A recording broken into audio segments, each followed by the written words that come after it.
All right.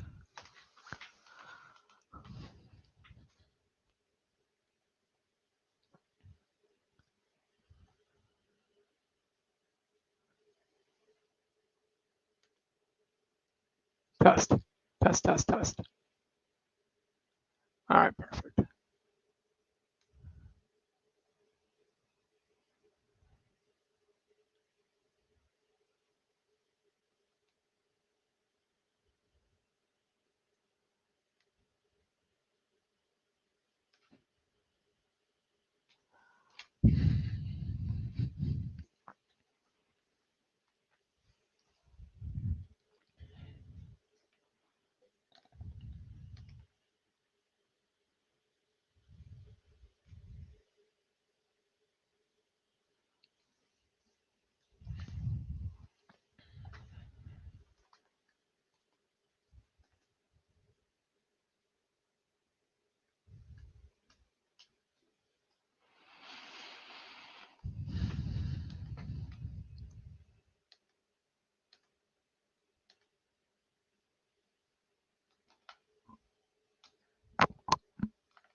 Give it another minute or so, then I'll start.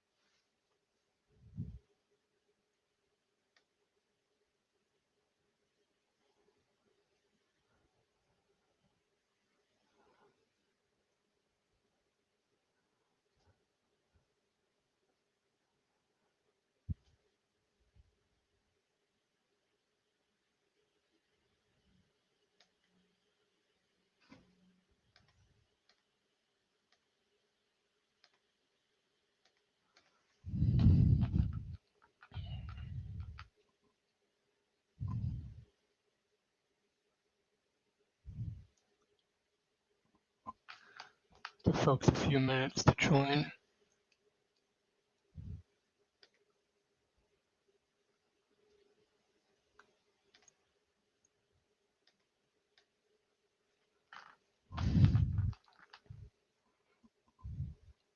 Yeah, you're up to 3 people now.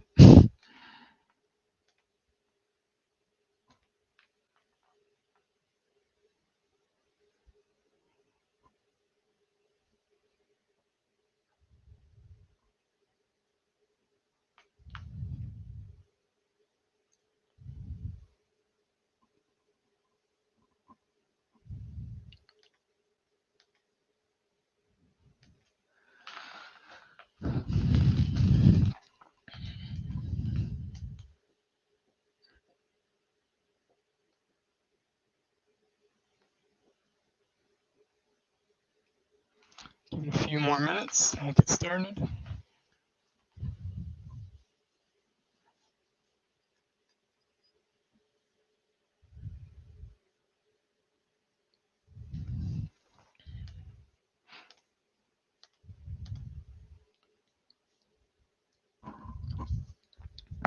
Hello, hello.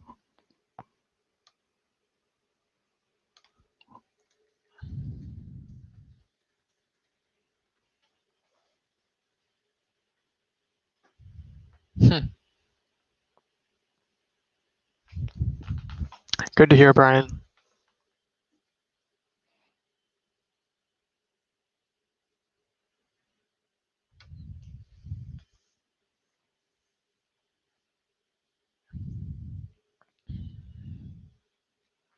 All right, I'll go ahead and get started, because why not? So today, yeah, I'm not surprised. I realize 1:30, maybe folks are having lunch, and I think these are being recorded too. So, but in the interest of time, I want to make sure I have enough time to cover everything. So I'll go ahead and get started, and here we go. So today, my name is Jack Plonick. We're talking about diversity, inclusion, and equity as it relates to esports. Um, Currently, I serve as the esports graduate assistant at Illinois State University. Today, I'm really hoping to share some insights and some reading that I've done. Probably now, I guess it's been a year and a half of really intensive focus on these issues.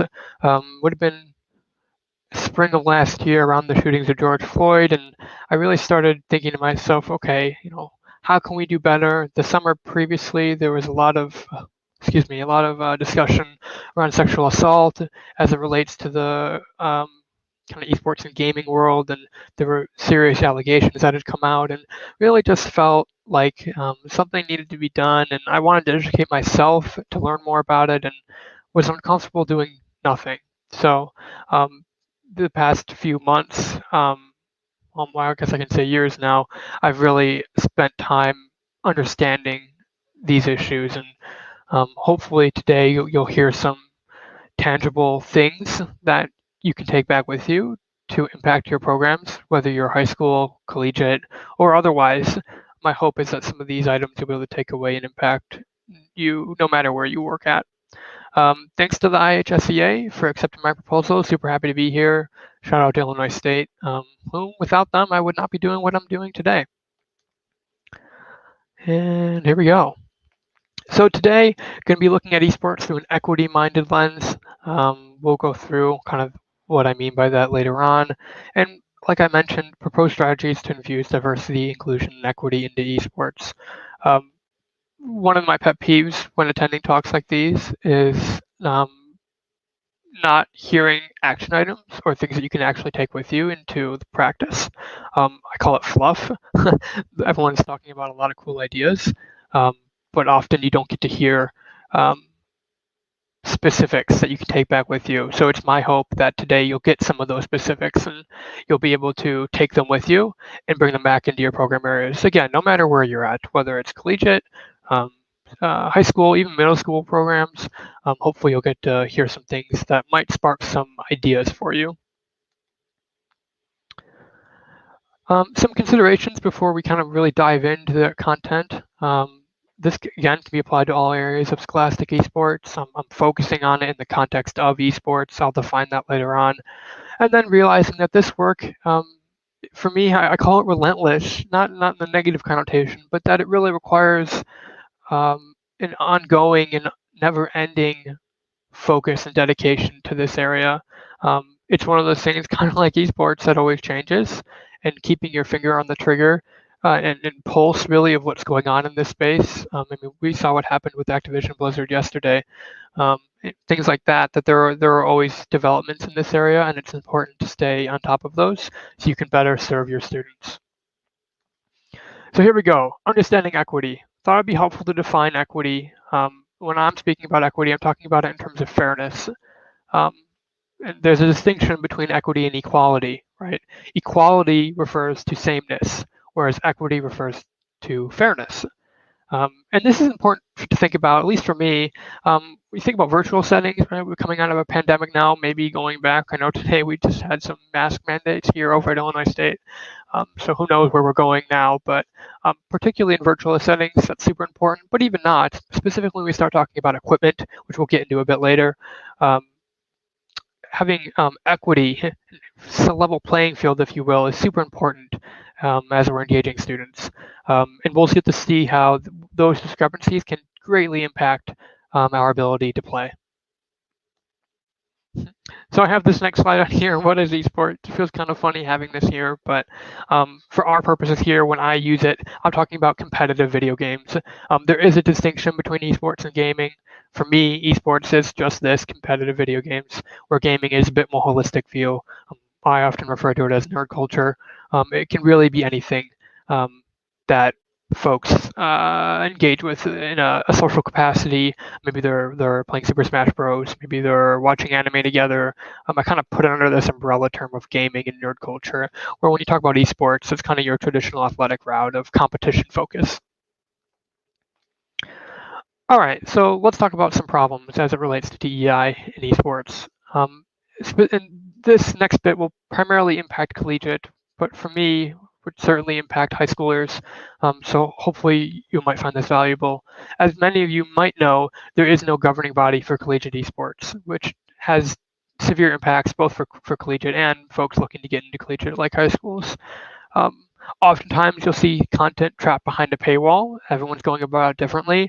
I actually just saw a tweet earlier today of a survey. 34% of programs are housed in athletics, another 30-some% are housed in student life, 10% were in an academic unit, and then there were another maybe 10 different ones scattered throughout different entities on campus, which really speaks to some of the issues that esports faces, specifically collegiate esports, which we know has um, impacts for high school and younger even. Um, so when we look at esports through a lens of equity, we see that not everyone is able to participate. There are no kind of golden standards, and certainly there are entities working to get there, but we haven't quite reached that point yet where we have a handbook or a manual on how to do esports in a way that we all can agree on, and particularly that is a way that gives a nod to diversity, equity, and inclusion to kind of create that level playing field. We haven't done that yet, and I'll argue we will have missed the boat on that, and now we have to go back and try to correct some of those mistakes. And over the next few slides, you'll hear about some of those specifics that I'm getting into. So the most salient one is equipment. Oftentimes you hear a program or club, right? They'll ask about having a physical space in their high school or in their college to meet in order to play. And oftentimes one of the first questions they get asked is, well, okay, what do you need for that space? And almost always the answer is, well, we need some high-end gaming PCs, which you do. You do need those stuff in order to play your standard AAA titles, although you probably don't need to have as intensive as we do. But generally speaking, you need to have powerful PCs in your space to run your traditional esport titles. The problem with this answer is that it excludes those that don't play on PC, which we know a majority of gamers actually don't play on PC. Globally, the most popular game device is mobile. Primarily Asian markets dominate that. So when you look at the US, still, we see console gaming take up a large majority of gaming, where PC gaming really is kind of a privilege, and I argue should be viewed as that. I mean, I grew up having the ability to play on both the console and a PC, and I opted for a PC. The entry cost, at least for my money, to get a generally good gaming PC comes in at right around $1,000. That's assuming you don't have to put in a bunch of upgrades, and even then, $1,000 PC might come quickly outdated. Typically, you need to spend more around 1,500, possibly 2,000 if you want a name brand. And that cost alone we see has enormous barriers for students to engage. When you look at consoles, they're right around $500, even less for virtual or non-disc versions, right? Switch I think is at $300 now. Those are more likely what you see students playing. When they come to college, they're more often going to bring their consoles rather than lugging their PC that has their mouse, their headsets, their mouse pad, their mouse dongle, whatever it is, right? All the different materials you need for a PC, they're more likely to bring a console, specifically in the dorms where most students are required to live the first couple years. Again, consoles are more likely to show up to that space. So when you think about creating your space, you think about filling your space with PCs, you think to yourself, okay, well, I'm going to be programming that space. Well, I'm only going to be able to program for what's in the space. Well, if I only have PCs in the space, then why would I program something for console? So you can start to see then, okay, if I'm not programming anything for console gamers, then how are they being engaged on my campus? Specifically, when you start talking about a comprehensive program, one that just doesn't program only for a subset of students, this is quite limiting, right? So in order to kind of level that playing field, we have to incorporate from day one into your ask, hey, we need consoles for our space too. We need to have TVs in that space to run the consoles. And you start to see that there are all these extra line items that come into play that often get forgotten or at least are not part of your initial ask. And I argue should be. You want to set that precedent from day one that no, this is something we need now, not from a year later to see how our program is doing. No, if we want to do it right and ensure that we're reaching everyone and everyone has a chance to play, we need to incorporate consoles into our planning. So I've talked a little bit about this already. You can see there, I don't remember where this picture was taken from, but you can see there on the right wall, they have some sort of setup. There are about 5 that we can see visible here that have some type of credenza TV and console area. Again, you can see they also have PCs in that space, but this is all to say that you should incorporate console gaming into your spaces immediately. So I won't read these slides because that's boring, but some takeaways, particularly for upper administrators, make sure you have other entities on campus join your discussions when you're talking about creating a space on your campus. Again, whether you're high school or your college. Maybe you have a Title IX coordinator or you have someone in charge of student diversity, whether whomever that is, ensure you bring in multiple stakeholders to join those conversations, as you don't want to become narrow-sighted, only talking to a subset of people.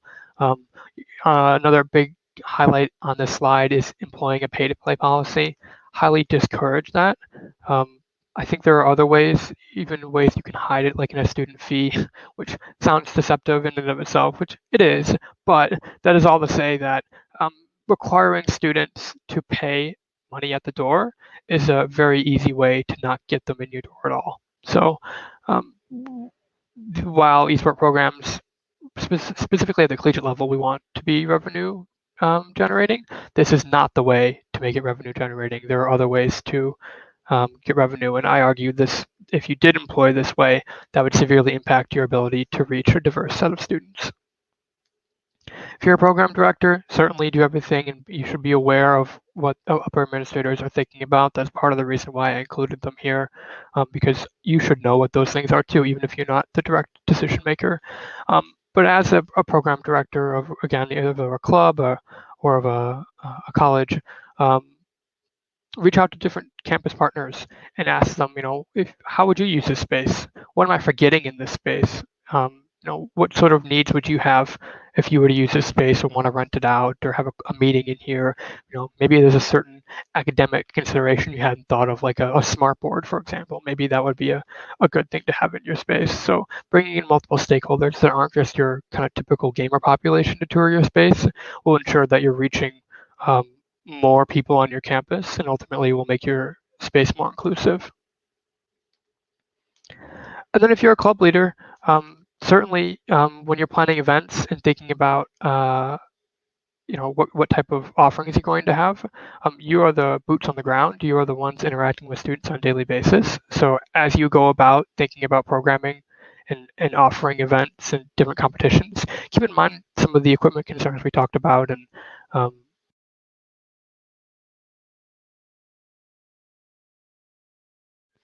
headset died. I don't know why I turned off. When you go to request money, right? Think about, okay, what am I requesting money for, and can I use this to reach a good demographic that I might not have traditionally? There's a really good article I highly recommend folks reading. It is called Gender in the Two-Tiered Gender in the Two-Tiered System of Collegiate Esports, and they make some club recommendations in there that I highly recommend folks check out. They have some really specific findings, both from actual programs and clubs and how they operate. All right, switching gears a little bit here. We're still talking about DEI, and we're going to now talk about implicit bias and how that shows up in esports. I'm going to move somewhat quickly through this because I want to make sure I get through everything, but you see three different definitions on here, and I've highlighted some of the key ideas behind them, noting that implicit bias is involuntary. There are things that can mediate attributions of qualities, motivate their actions. This next slide will be a bit more obvious. At least in psychology, you can think of implicit bias in two ways. At least that's the often standard that folks do. They talk about system 1 and system 2. On the left-hand side, you see system 1 is unconscious reasoning, implicit, it's automatic, low effort, where system 2 is the opposite. And for me, it really comes down to these three things here, and this shows up often in esports. So implicit associations are most likely to drive behavior under the following conditions.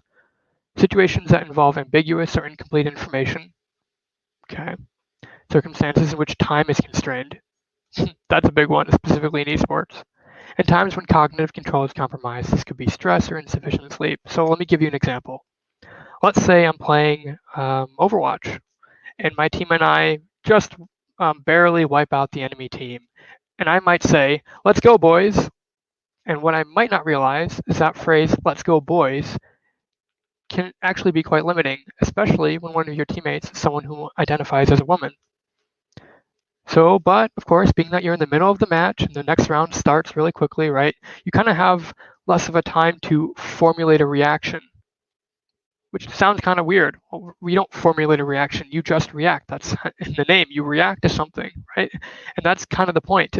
Oftentimes, these slip ups are automatic and almost natural for us to engage in, that you don't ever pause yourself and think, okay, how should I react here? You just do. You just say what you're going to say, and that's it.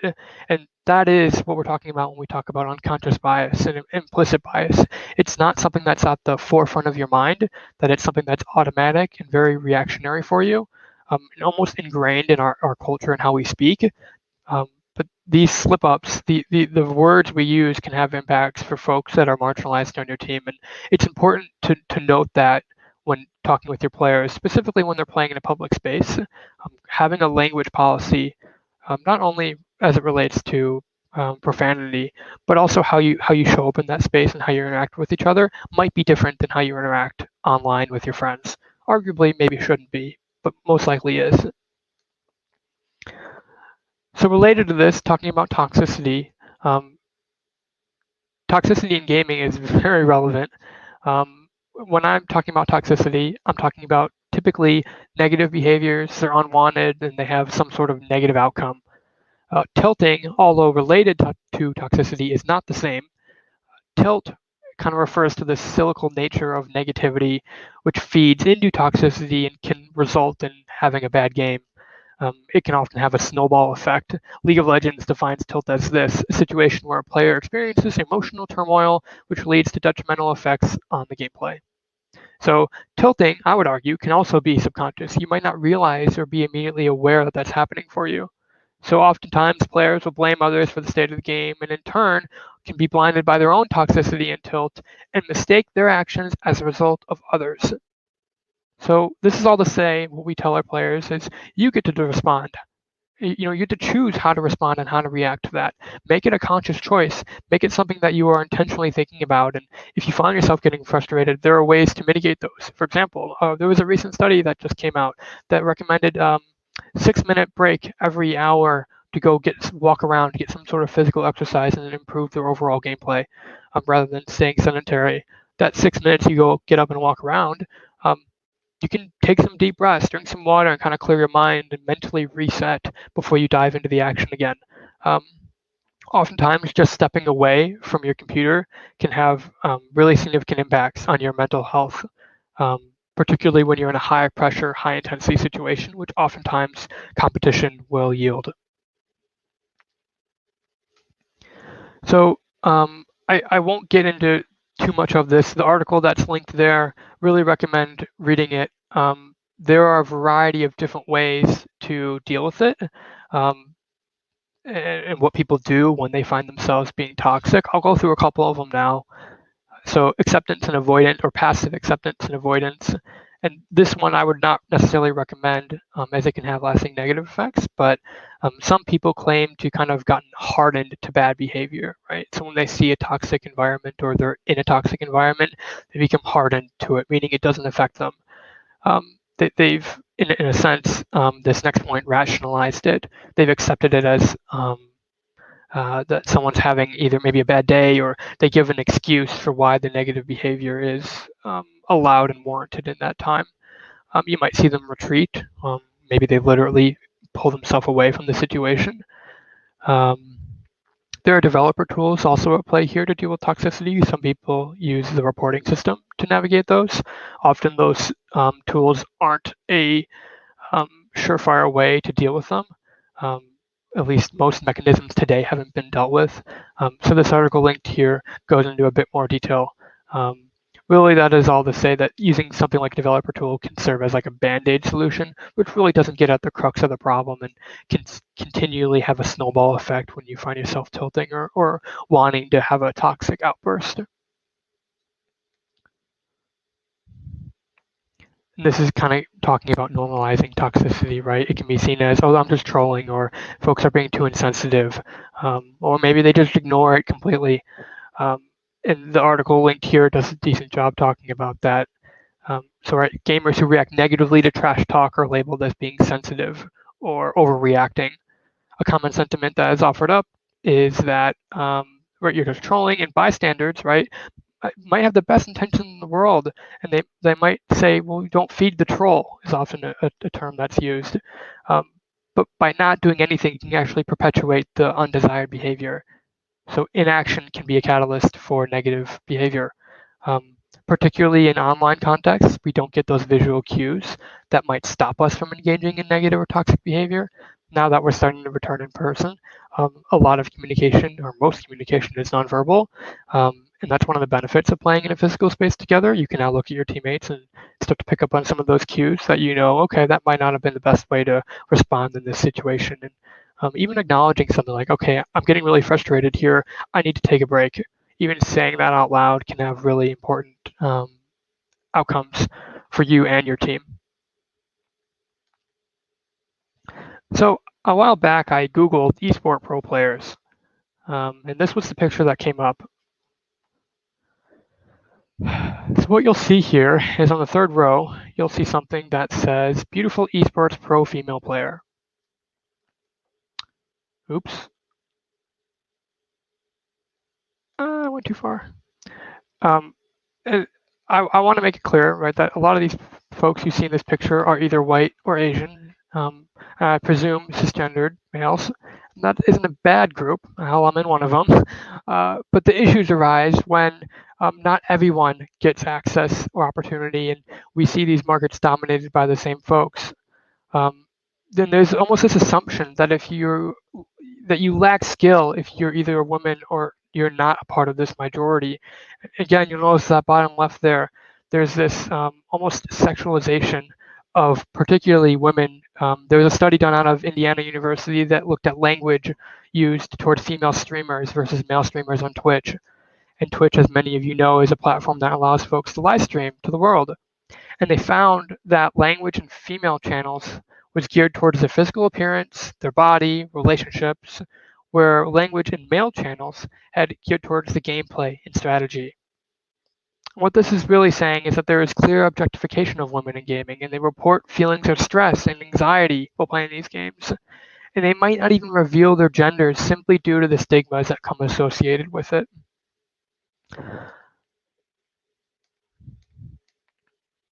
I'll share a brief story now of the person that you see on your screen here. This person's name, or at least her gamer tag, is known as Guri. She used to play for the Shanghai Dragons and South Korean professional Overwatch team. She gained recognition in the scene after being accused of using aimbot to play one of the heroes in game. Aimbot is essentially a cheat. She later proved that she was not cheating by playing several matches in a controlled setting. They recorded her mouse hand so they could see, if she was actually moving the mouse in real time, things like that. And when it was proven that she was not hacking, many of the accusers quit their team and professional Overwatch scene entirely. And isn't that quite disturbing? So because she was a woman, people assumed that she could not possibly achieve the level of success that she was, and so she must be cheating. That was the only way to account for her success. When she was rising up through the scene, and just a username, right? People didn't know what her gender was. As soon as it was revealed that this person was a female, they assumed, oh, she must be cheating. There's no way she can achieve that level of success. And after all, this is a guy's sport, right? All wrong. And she was quoted saying this: being the icon or being looked up to because I'm female. I'm grateful, but I don't really have any thoughts on that. That's not how I want to be known. So she should be judged based on her skill and her abilities, arguably just as everyone else is. Her gender, in this case, a competitive play, should be irrelevant, and because that's the beauty of esports. You're not restricted by biology. At least so far we can tell there are no biological differences in gaming. Regardless of gender, race, you can be capable of being a highly competitive player. Now, whether you have the same opportunities as others, as we know, is a whole different story. But biology itself should not be the reason why we don't do well in esports. All right, so what do we do? So there are 3 solutions on here. Creating a safe space, and we've started to get away from that phrase, a safe space. The reality is it's very hard to create a truly safe space, particularly when people are at school. But really, what I've seen this kind of phrase transition to is creating a brave space. Really, what that means is allowing folks to have a space to tell their story. And really important to note here that we're not speaking for them, rather we're speaking with them and propping them up to talk to us about their experiences and how they show up in this space and what they want. Um, that's more important than having our voices overpower them, which has all often been the case for too many years. Esports can be a co-ed experience, and um, I argue it could be and really should be. We know there are no differences, and anyone, in theory, can do esports. And I argue we will miss the boat on doing esports right. So, okay, now we need to go back and bring up the folks we left behind, including women and other marginalized folks in this space. Race is another really obvious component in esports, and at least in an area that we're not doing well. Back in 2015, the Pew Research Center found that 53% of Black adults play video games and 48% of white adults play video games. So what this does for us is it tells us that, well, anyone can play video games. And certainly Black and white are not the only races in the world, but there are at least ones that are at the forefront of conversation as of late. When you look at prize pools, this is how you can start to see race impact this. You look at prize pools like League of Legends and Dota 2, you see they came in at $24 million and $5 million. Where you look at your fighting game, your fighting scene, Street Fighter V, the Capcom Cup, $100,000 and $380,000 respectively were the grand prizes. And we start to think about access, the fighting game community historically has had more people of color, primarily due to socioeconomic status. You could pay $5 to go to an arcade to play, right? Versus spending $1,000, $1,500 on a PC to play one of your AAA titles. So naturally, there kind of arises this issue again of PC versus console play and unintended consequences of only programming and restricting even pro-level play for PC only. Back when esports was super new, right, we could have blamed this trajectory on it being organic growth. But now that players are being pushed to the scene and the best are currently playing, we know that we're leaving folks in consoles out to dry. But we're still somewhat new enough where we can still go back and right that wrong, and we incorporate more crossplay. We see games like Rocket League, you can play on any platform. I think they're even making a mobile game now, right? And allowing those titles to be played at the professional level will in turn allow more folks from underrepresented identities get involved with gaming, as if you were just to restrict it from PC only. Expanding that is super important. So the slide you'll see is the exact same solutions as it relates to gender, and it's still true. We need to not speak for folks of different races, but allow them to speak to us and prop them up, give them a spotlight and a platform to tell us their story and tell us what they need. We need to listen more than we're speaking and create a space that they feel safe and that they can truly be their authentic selves. Giving them a seat at the table is really what we're talking about here.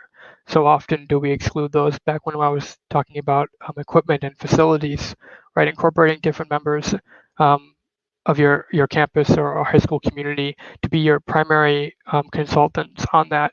This is what we're talking about. Bringing more folks into that decision-making process from day one to ensure that things like ADA and other not so obvious solutions are being proposed, such as having a USB port in seating to charge phones for mobile gamers, right? Everyone has one of these nowadays, or at least it's more accessible than things like your PCs. So having something as simple as having a outlet in open seating to allow folks to charge their phones will be more inviting for people that want to play mobile games.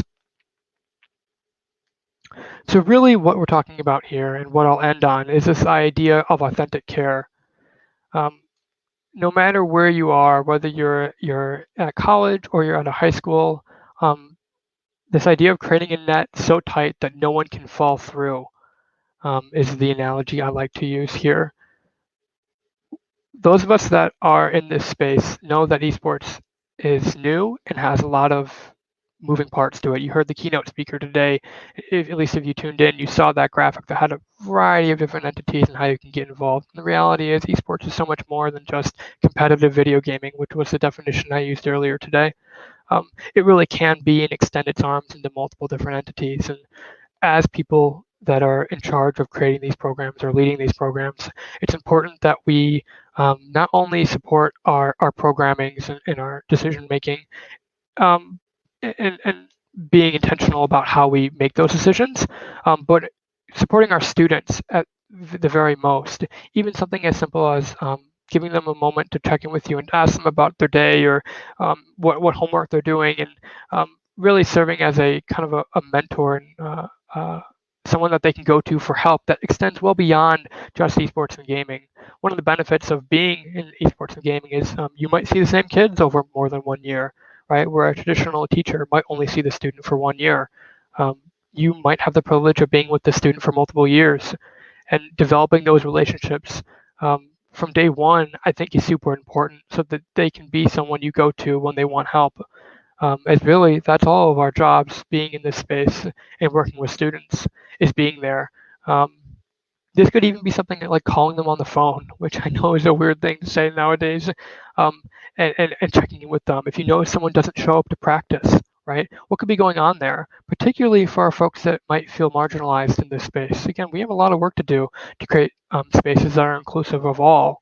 So if you notice someone not show up to a practice, you might check in with them and make sure everything's okay, and at least give them a space to um, ask for help. From a masculine perspective, right, there are assumptions that if you have to ask for help, that you can be seen as weak or inferior. From a race context, there's this idea that, well, you're not intelligent or you're not good enough, that by asking for help, you can perpetuate some of those assumptions and stereotypes. So because of this idea of authentic care and being intrusive is important, and not intrusive for the sake of just being all up in their business. That's not what I'm talking about. Being intrusive in the sense that you're going out of your way to check in on your students' health and well-being. Um, and as people in this space, I argue that should be part of what we're doing. Whether you have a full-on varsity program and a comprehensive program, or maybe you're just you're at the high school level and you have an after-school club. Those are your students either way. And creating a space that is inclusive and is welcoming for all is part of your job. And I argue might extend beyond your duties outlined in your job description. Making those direct connections is this idea of a warm handoff that extends into this idea of authentic care. It's often used when talking about counseling or counseling services, right? So, as a student having trouble, you might literally walk them down to the counseling service building and have them sign up with a counselor there. This idea all relates back to authentic care and being there for students. It's about listening. It's about giving those who have been silenced a seat at the table and a microphone to really tell their story. So I have about 10 minutes left. I'm going to stop there as I hit on a whole variety of topics. Are there any questions that anyone has that I can answer? If not, I will leave you with 10 minutes before the next set of sessions start. I will sit here and now stare into the void in case anyone has any questions.